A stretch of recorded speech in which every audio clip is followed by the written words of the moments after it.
gong sound, blash and all of that. Just a quick one on the Stirling, because we've had another one of those hilarious times that we have a kind of propensity towards. I'll do a whole other program on that then. And instead, Stirling and its catastrophes.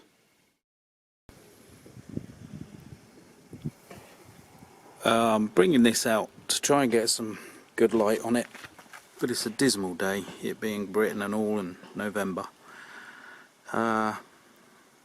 Also, Mrs. Meltdown wants me to get rid of this horrible cheap wardrobe. I've left it out here because it's a great work surface. Never mind, get a grip. What have we done? Put some of the turrets on, but not the one at the back yet. Work to do on that. And the light. Getting the glassware off isn't a wonderful experience. It's very, very fibrous. I did use clippers and it's still absolutely fractured like mad. So there's a paint job to do. And this one here isn't glued. It's such a tight fit. But to get it on, I had to take the guns off. Now I've got to get them back in, which is an interesting conundrum. Here we go, it's windy as well. Just got to do a little bit of work on the back, on the tail work there, and then propellers and sticky out bits on the underside. So we're nearly there.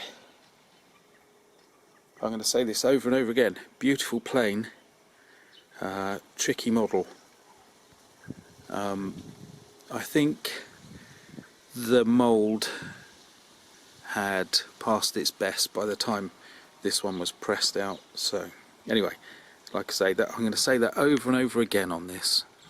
But there we are with a very good looking aeroplane, and if you don't look too close, it's a great model.